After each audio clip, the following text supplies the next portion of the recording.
Welcome to the Reparenting Daily podcast. In this podcast, we'll dive deep into reparenting, exploring tools and resources to help us through our journey. The podcast is divided into 3 sections. First is a reading. Second is a discussion of the reading followed by a journal prompt. And the last section is a peaceful meditation for closing.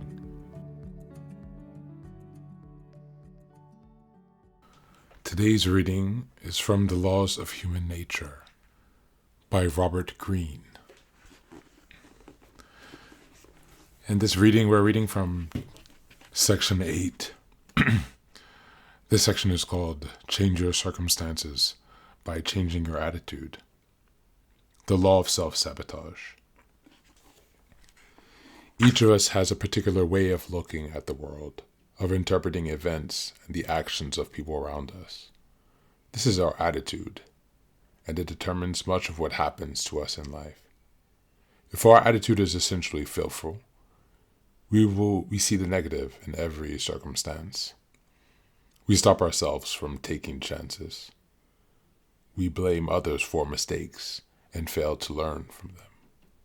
If we feel hostile or suspicious, we make others feel such emotions in our presence. We sabotage our career and relationships by unconsciously creating the circumstances we fear most.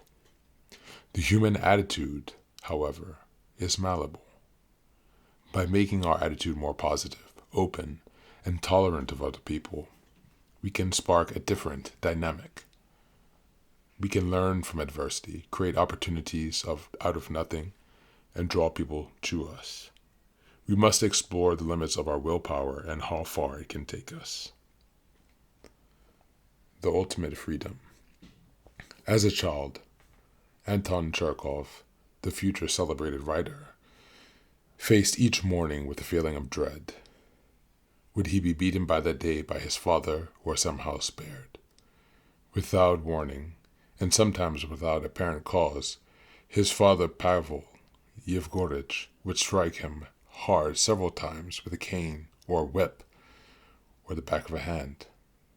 What made it doubly confusing was that his father did not beat him out of any apparent malice or anger. He told Anton he was doing it out of love. It was God's will that his children be beaten, to instill humility. That is how he had been raised. And look at what a fine man he had turned into. At the end of the beating, young Anton had turned to kiss his father's hand and asked to be forgiven. At least he was not alone in this ordeal. His 4 other brothers and 1 sister all received the same treatment. The beating was not the only thing that he came to dread. In the afternoon, he would hear his father's approaching footsteps from outside the ramshack wooden house, and he would tremble with fear. More often than not, he was coming to the house at the hour to ask the child Anton to replace him at the grocery stop he owned. In the backwater of town, Taganrog, Russia, where the family lived. For most of the year, the shop was unbearably cold. With minding the counter, Anton would try to do his homework, but his fingers would quickly become numb, and the ink in his pen would freeze up. In that mess of a store, which smelled like rancid meat, he would have listened to dirty jokes from the Ukrainian peasants who worked there, and witnessed the lewd behavior of the assortment of town drunks who wandered by for their shots of vodka. In the midst of all this, he had to make sure every cockpit was accounted for, or he would get an added thrashing by his father. He would often be left for hours while his father was getting drunk somewhere else. And that concludes today's reading.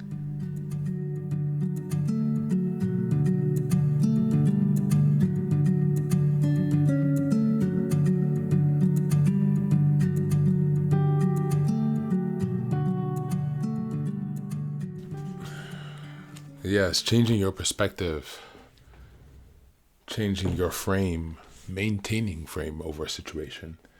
These are all new concepts for me recently within the past few months. Not perspective taking, but particularly frame, as it refers to social interactions. But in any case, this reading is is a bit different. Changing our circumstances by our attitude, which is our perspective. Learning how to see what might have been seen as a pain as an opportunity, the silver lining. How can we use our perspectives to empower ourselves? Recently, I've done this in terms of lacking the family support, seeing that on the flip side, I'm strong to have made it through all of these advantages on my own. So today, think about what perspectives you can change to change your circumstances.